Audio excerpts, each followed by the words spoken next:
homeless coordinator, as well as Anton Krucky, who is the director of the city's Department of Community Services. So with that, for some opening remarks, I'll turn it over to Mayor Rick Blangiardi.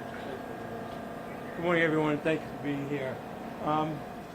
This is another example of a collaboration with the state. You know, we really, in Evilay, turned over our respite center there that the city had built, and it's currently being used. And this was really sort of an exchange thing because, quite honestly, we needed the beds. We needed a place to be able to take people, and you're going to hear from a tremendous array of speakers. I don't want to take anything away from that.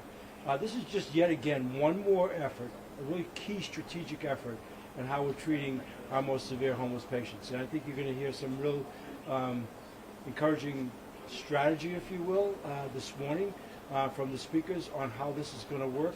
We're very, very excited. This is really an opportunity to take people really who have nothing and to bring them to a place and give them everything we possibly can to move them along to supportive housing, including birth certificates and IDs and everything else beyond their medical treatment. So I'm anxious to hear what our speakers have to say. I thank you for being here today. I want to say it again. Great collaboration with the state and one more effort on our part to deal with our homeless population.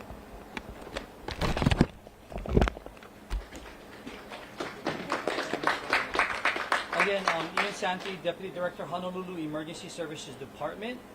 The collaboration, as the mayor mentioned, again, is involved both the State Department of Human Services, the City and County of Honolulu Emergency Services Department, Department of Community Services also, and the Hawaii Health Systems Corporation Hospital, as well as North Shore Mental Health.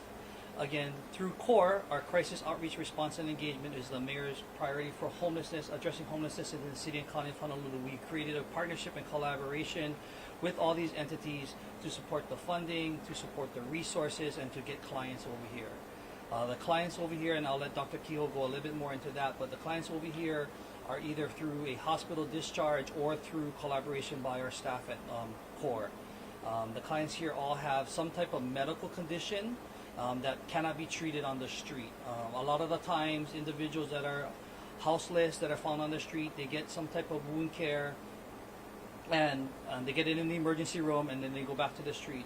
What that does is, when it gets infected or when it gets out of control, it increases the 911 calls, and our 911 calls for our ambulances are picking them up and taking them to the emergency room, causing some overcrowding. As we all know, the homeless issues that we have faced out there is we need to get places for the individuals so they can get the services that they need. So an individual found on the street or found in the hospital that has some type of medical condition that needs to be addressed is facilitated through a referral program over here, and we work with North Shore Mental Health, and they do have case managers on their own to facilitate the needs of the paperwork that the individual needs to get into some type of housing program or the services that they need. So again, this is a collaborative effort between the whole city, the state, and North Shore Mental Health, and I'll let Dr. Kehoe talk next.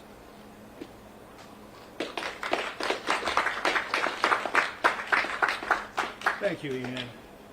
Forgive me, I did prepare, and so I have a little bit more paperwork going in front of me, so I may read a little bit, but I hope you understand that. It's our privilege at North Shore Mental Health to provide services at the Leahi Behavioral and Medical Respite Facility for chronically homeless people here in Hawaii on Oahu. This establishment through the door here is with a 20-bed facility. It is 24/7, and it is directed daily by Kamatam, who's quite an accomplished therapist and has been doing a lot of work for us in the past with the COVID hotels. So she's very qualified, and also as a substance abuse therapist. We view our patients here as an endeavor to help provide for our neighbors, our citizens. A lot of people do not have the experience of meeting or seeing a lot of the patients that we serve, but these are our fellow citizens. These are our fellow neighbors. These are neighbors to all of us in the community of Oahu. And I want to remind everybody of that, because when you get to work with your neighbor and you see the needs they have, it's a dedication from excellent leadership that brings services like this forthcoming to take care of often people who are not seen or taken care of. So we appreciate greatly the Honolulu Mayor Blangiardi, Dr. James Ireland, who I don't think is here today, but he has a lot to do with what we've been doing about here today, and Deputy Ian Santee of the Honolulu Emergency Service Department. These are the people these people and this mayor have not forgotten these people, and they have gone out of their way to take care of them and provide services like this. Most people won't see it. I guess now on TV they will, but for the most part, they haven't forgotten our fellow neighbors. Over the last several years, I've had the experience, because we generally have hundreds and hundreds of patients. We've seen a lot of people come out of the emergency rooms in the hospitals on the island in the past, and they've had nowhere to go. Literally nowhere to go. Sometimes, as they would say, to the curb. So this particular facility is changing that. This particular facility is allowing people to be treated as humans that need services, who need care and need help. We're so privileged to be able to provide that. We appreciate that very much. Uniquely, when these people are discharged, this is so different now, because we have vehicles and we coordinate the discharge planning so that we literally go to the hospital and pick them up rather than having them just out the door at the ER room. So our vehicles pick them up, they bring them here, and we take care of what they need and they assist them. Uniquely, and this is very unique by the way, these citizens do not have to have health insurance to be seen or assisted. That's dramatically different. Thank you, Mayor. Upon admission to the Leahi facility, our staff focuses on 5 significant activities to stabilize and provide for our needy neighbors. These 5 areas are what we spend time with every single day. First of all, we tend to work primarily to stabilize their physical health. So physical health is a commodity. Here we have psychiatric nurses. We have 100 case managers throughout the island. We have almost 50 licensed providers. So we have a really coordinated effort of follow-up when they leave here. They don't leave here until we have them in the services that they need. That's different. A lot of times in the past, things were timed. You had X amount of days, X amount of perhaps a month. That's not the case here. The case here is we take care of people until they have their services in place and stabilized, including medical stabilization. We have psychiatric nurses, we have psychiatrists, psychologists, licensed clinical social workers, we have substance abuse counselors here. We have a variety of professional people who are licensed and recognized in their profession. Our second emphasis is mental health, of course. Licensed people who are there to take care of their needs, including substance abuse, which is one of our other areas of emphasis. Our third area that we specialize in is housing. We now have a wonderful community entry system, which we lock into, and we get people placed, and we make sure they have a house to go to and a home to be in. Number 3. Number 4, substance use disorder treatment. We have 8 CSACs that work for North Shore Mental Health. I know that may not seem like a lot to you, but actually that's a good number. That's a substantial number. And so we are able to provide IOP treatment right here at the facility. We are able to follow that up so that people get the care they need if they have addiction issues. So again, that's another service that we supply. And our 5th area of activity is for Division of Vocational Rehabilitation. If the patient's capable of being able to train for vocational training, then we are coordinating them with that. So with our vehicles, we're able to take our people out to the appointments they need. If they don't have appointments that can be facilitated here, then obviously we have them right here. The doctors come into our facility, our psychiatrists especially. So the vocational training is also provided and also very much needed and highly supported, again, by the great leadership we have in developing this program. I want all of you to understand that we do appreciate the opportunity to take care of our fellow citizens, our fellow neighbors. We're here to help other people. We've been given the privilege of being able to do that, and I want to thank everyone who's here today, but also especially, again, the leadership that provides us to provide what we know how to do in a facility that allows us to offer it. Thank you so much. Thank you, John.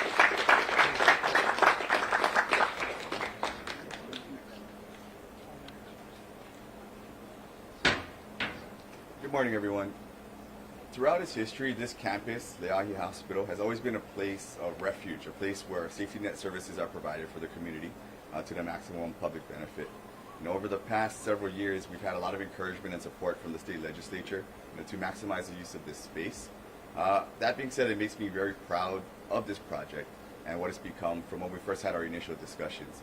As mentioned earlier by the mayor, this is a collaboration between the state hospital system, the city, EMS, Department of Human Services. All these parties combined created this program, and it's been very successful since its onset. I can say that this is just one example of how collaboration works. When you put different minds together from different areas of government that are all committed to the same cause, a good cause, what can actually happen for the community. We're very proud that the population that this program will serve will not only benefit the people who are in the facility, but also people in the community, because you have less people occupying the ERs. You have less people, I guess, worried about the homeless in the street. When we evaluate a program, we look at it not just for who we serve, but how it serves the greater public. And we're very happy that from our initial discussions a while back, everything developed pretty cleanly, and we opened with not too much fanfare, but the impact of all of these operations has been profound. So, once again, I think this collaboration works. We should keep doing it in further projects, and we're just glad to have been a part of this one. Thank you.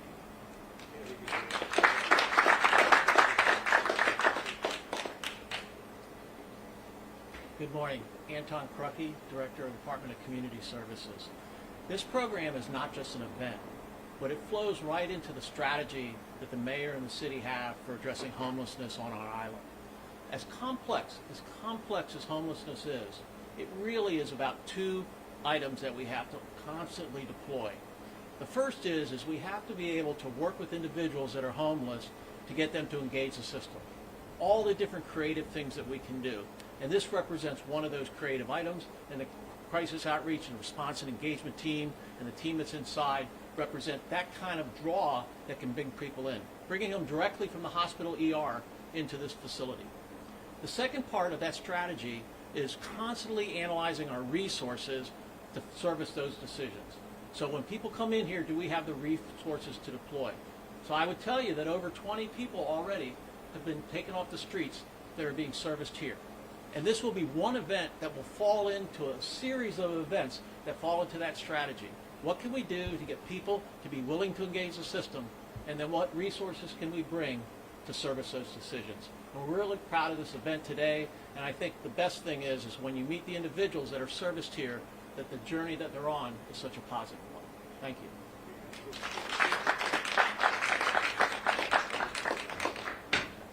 Sam Moku, Mayor's Homeless Coordinator.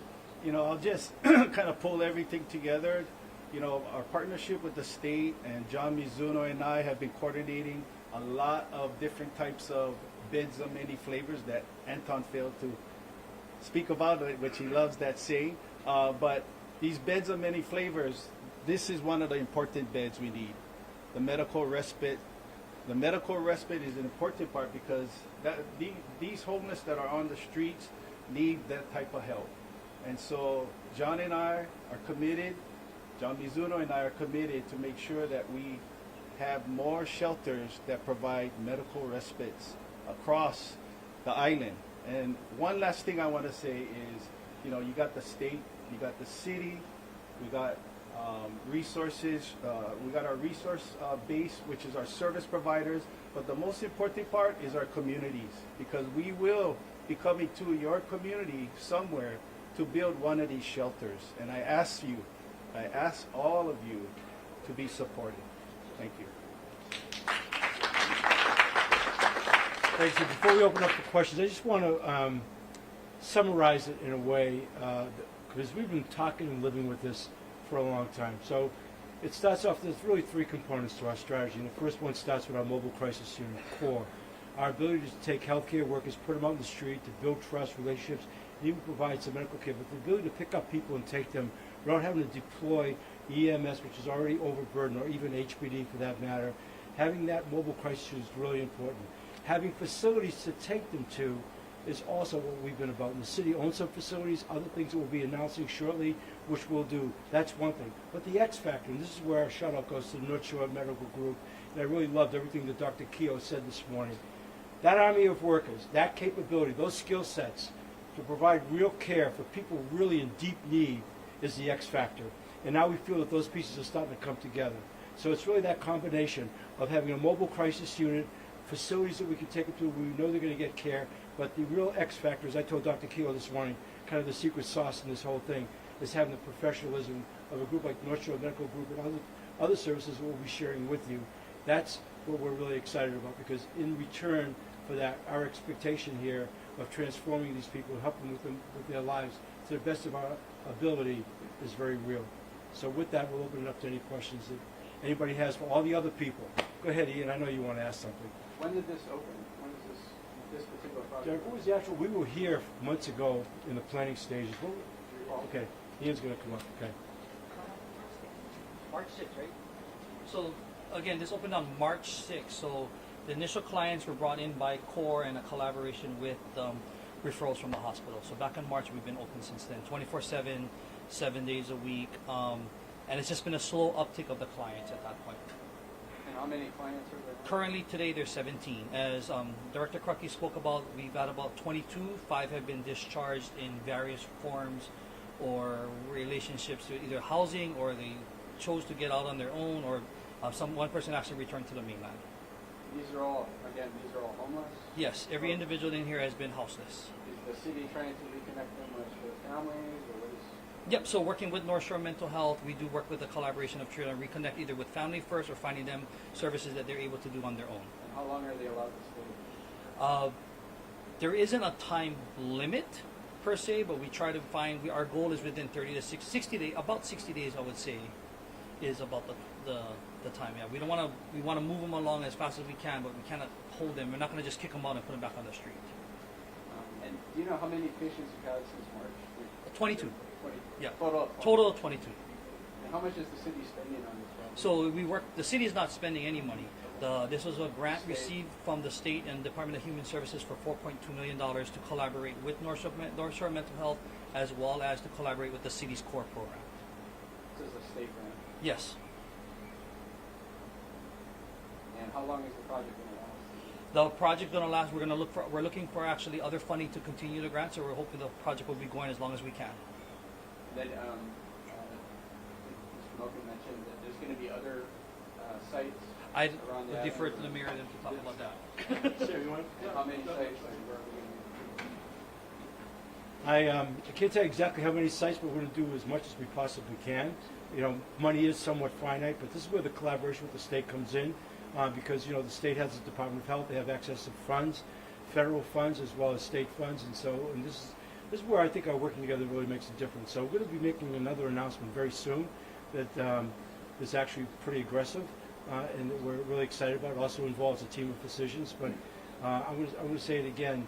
Our homeless population right now, as we estimate, that's out there, that's really in serious need, is probably more than a couple thousand, based on the point in time count. I'm talking about chronic homeless that have been out there that we know are suffering from, well, not only long-term being out on the street, but, you know, addictions and mental illness. And that's going to take a number of facilities to try to address that. But I think, as Ian said, we want to make this point clear, a transitional facility. So while there's no timeline, as Dr. Keogh said, our expectation here is to make people better and to move them out and to get them into more supportive housing. And the transitional housing is Transitional housing? So since January, we've laid out a plan for beds. Like we've said, we need beds of many flavors. Some of those are the transitional housing that you're asking about. Some are medical treatment. Some of it's permanent housing, right? So we have different types that we're highlighting as we go. And right now on the drawing board, to be deployed in 1 year's time since January 1st, so that's between now and the end of the year, is close to 800 beds. That's a lot of beds to be putting in and working. But the important thing is they need to be beds that work. They need to be beds that the person wants to gravitate to, and a place that serves why they're coming in, and can be successful beds. That's what we're really focused on. But that's a lot that we're trying to bring on into the system this year.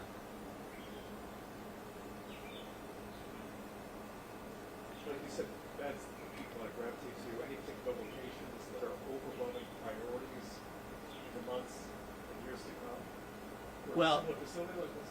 Yes, that's a great question. You were talking about areas that they gravitate to. Some of our most populated areas for homeless are up in the Waianae coast, and so we're working on beds in that space. But the urban core is where most of the services are really needed. We do. But we have beds opening up in multiple areas. Like in Wahiawa, we're opening up with Family Promise, in a partnership with Family Promise, a shelter up there for families. Hauula, we're opening up a partnership with the state where they'll be soliciting for people for family shelters up there. So not only are we looking at these events, but then where do people graduate and go to from there? So we're trying to make this a coordinated operation so that people can be successfully put in places or be in places that are successful for them. It's a journey. It's not easy. It's difficult. It's difficult for them. It's difficult to provide those services. But together, I think we can do that. And with the help of the individuals in the journey, they're part of the success factor in this as well. So that's what we're deploying. I want to add something to this as well. It was on a personal level for me, but we can't create enough of a sense of urgency. You know, people suffering on the streets is not acceptable. I've said countless times, the street is not a home. Quite honestly, we're a little bit behind schedule on where we wanted to be, and candidly, the governor and I were really pretty much targeting Labor Day last year as a launch for some of the plans that we had in the collaboration, and everything got derailed in August with Maui. So we can't act fast enough. I just want to say that. So we're going to be coming at the media with hopefully a number of different stories here. We're being very aggressive with this. I think it's something the public wants to see, but more than anything, my feeling is, and the compassion for those people who are suffering, we need to be able to bring them some help and be able to reach those folks. And that's what this is all about. Okay? Any other questions? Yes, ma'am. Who are you? Oh, I'm Summer Steinser from Hawaii Sound. Hi. Talking about the success of the journey that your patients have, or hopefully have, how do you follow up with the released patients to ensure that they are actually healthy and safe in the Okay. facility? So I'm going to defer that to either Dr. Keogh, if there's a follow-up on patients that get released, or if somebody else wants to answer I'm that. sorry, I didn't hear the question. How do you follow up with the released patients once they've left the facility so that they're healthy? Yeah, that's an excellent question, because as we've seen in many other states, they'll often take people and put them in hotels and places of this nature, and 30 days later, no one knows what happened to them. So this particular program allows us, as I mentioned earlier, we actually have 100 case managers on this island. They're located geographically out to Waianae, Makaha, Kahuku, Kaneohe, here in town, obviously, Central, Aiea. So we have we have 6 offices throughout this island. We have 100 case managers, 50 of them are licensed. We're locked in with 1,800 patients at the present. So we have a system already in place that follows up. We have a system in place where they transition perhaps maybe away from this building, but they would then perhaps be, and this is our charge, to get them into one of the 2 case management systems. The primary system currently through Medicaid is through the Department of Human Services, Community Care Services. That particular program, I understand, has about a few thousand patients. We're responsible for about 1,800 of them at the present. The AMHD system, the Adult Mental Health Division, is the other case management system. So to answer your question, the follow-up is to place them into case management. So if we now have them in a housing coordination that's good for them, we also have our continued case manager involved, making sure that they are attending their appointments, making sure that they are still taking their medications, making sure that they still have an opportunity to receive therapy, substance abuse issues, whatever it is that they need. We have the mental health staff to provide it, from psychiatrists to substance abuse counselors, as I mentioned earlier. We have 5 psychologists on the island. We have multiple psychiatrists. So the system's in place once they leave here. It's just called case management or community care services. In the Adult Mental Health Division, it's called case management. Okay? Sure. Now, one last thing here, just to make sure we wrap it up the right way. In an effort like this, there are many unsung heroes. There are a couple of groups here today. I just want to make sure we recognize, first of all, the people in the red T-shirts, members of our core group. you know who Ian is, and but the work that they do, that doesn't get chronicled, it's not watched by the hour, is miraculous kinds of stuff out there, establishing contact, building trust, and really deeply caring for people. I also want to give a shout out here